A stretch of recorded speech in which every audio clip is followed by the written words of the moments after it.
The topic of choice is poor people, homelessness. Across all of our major cities in the United States, homelessness is rampant. It's everywhere you go. Now, there are four types of poor people. There's the poor by choice, poor by tradition, poor by bad circumstances, and poor in spirit. And you cannot solve homelessness by just throwing money at them. It's not going to solve the issue because all these four categories of poor people can be helped in different ways. Now, the poor by choice. These people don't want to be part of society. They don't want to work the 9 to 5. They don't care about you. They just want to be left alone. They know how to make money. They just don't care of your thinking of how they should make money. These are people that just want to be left alone. Then you have the poor by tradition. Now, the poor by tradition is usually understood if you're a prostitute, more likely the statistics of your daughter becoming a prostitute will be very high. Same thing with a man. If a man goes to jail, more likely his son will also end up in jail. If you're a drug dealer, your son more likely will be a drug dealer or a drug user. So these are people are poor by tradition. Then you got the poor by bad circumstances. You lost your job, the breadwinner died, now the female is homelessness, and then now you have basically like medical bills that may come your way, or death, divorce, death of a child. You go into a very bad place and you end up poor because you can't pay the bills. You can't go to work. You can't make ends meet. And what happens? You're homeless. Now you're homeless. And the last one is the poor in spirit. Now, the poor in spirit are people that mentally they are defeated. They have a hard time coping with life the way it is. A lot of PTSD, war veterans are poor in spirit. The people that may be in divorce, going through divorce, another death of a loved one could get you into a poor spirit. And there's also demonic forces involved, which you kind of live in a state of fear and loneliness. You feel that you have no value to give to God. Now, how do you solve these four issues, these four poor people? Well, first of all, you don't solve them by giving them $24 billion and it cannot be accounted for. One would think that the money was being laundered or was laundered. Now, I don't have any evidence of that, but it doesn't take a rocket scientist to realize that $24 billion and you haven't helped anyone. Someone has that money.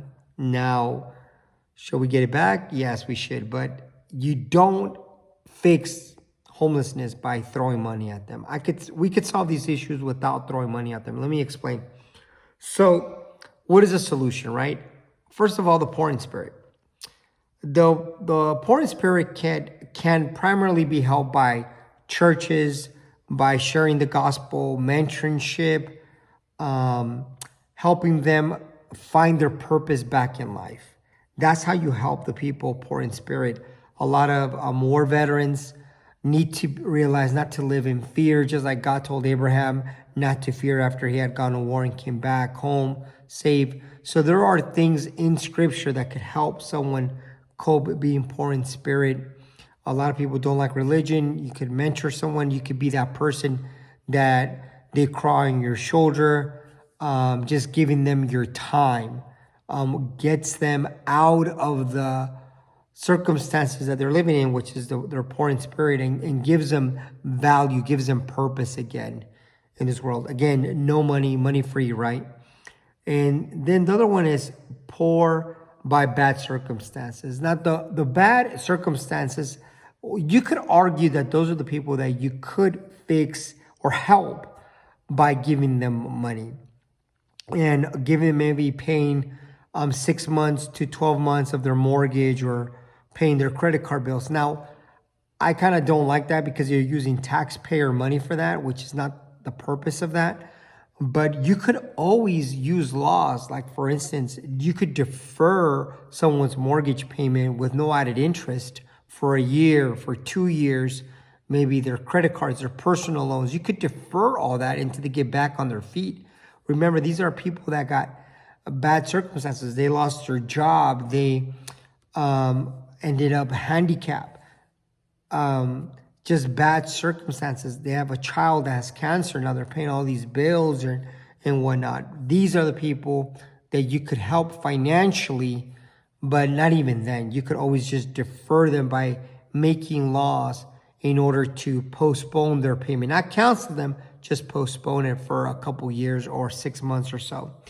Now, then you have the poor in tradition. These are the people that you could help with education. They know how to make money. They're hustlers. They know how to do it.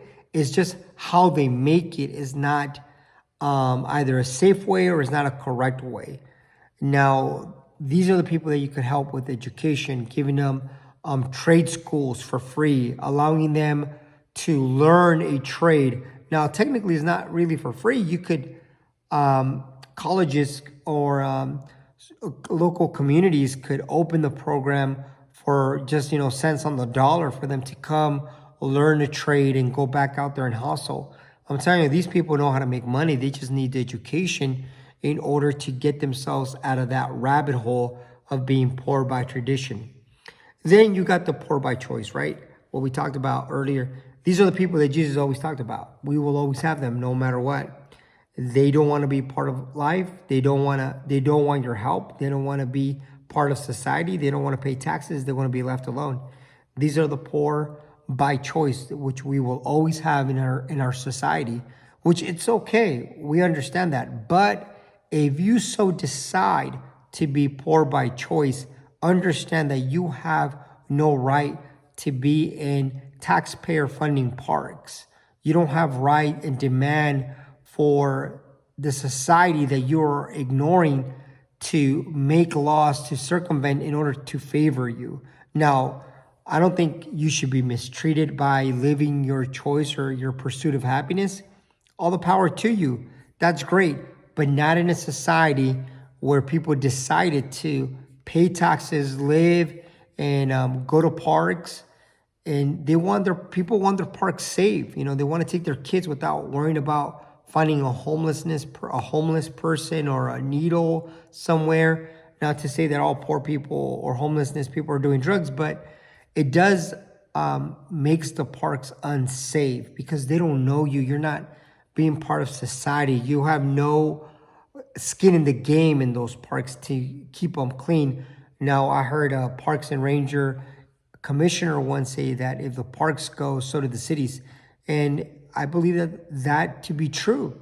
I think that if your parks are unsafe, your city will be unsafe. So we as a society have to realize that we have to make our parks safe from poor by choice people, and not to mistreat them, but obviously by letting them know, hey, you know what, you can't put your tent here like they do in California. And that's nothing bad, telling them they know how to, again, these people want to be poor by choice. There's nothing you could do to help them in their pursuit of their own happiness, that they have a choice here in America. So again, this is how you solve homelessness. These are the 4 poor people that are living homelessness: poor by choice, poor by tradition, poor by bad circumstances, and poor by spirit. So I hope my offspring, my children, could one day get into a position of power where you could enforce or put these laws in place to help the people that are now poor. Or if you're listening to this and you're in Congress or a state senator and you like these ideas, implement them. They're great. Anyways, thank you so much for listening, and I hope that my children could be the inspiration to one day end homelessness, at least for the 3 poor people that want to. Thank you guys. Take care and be safe.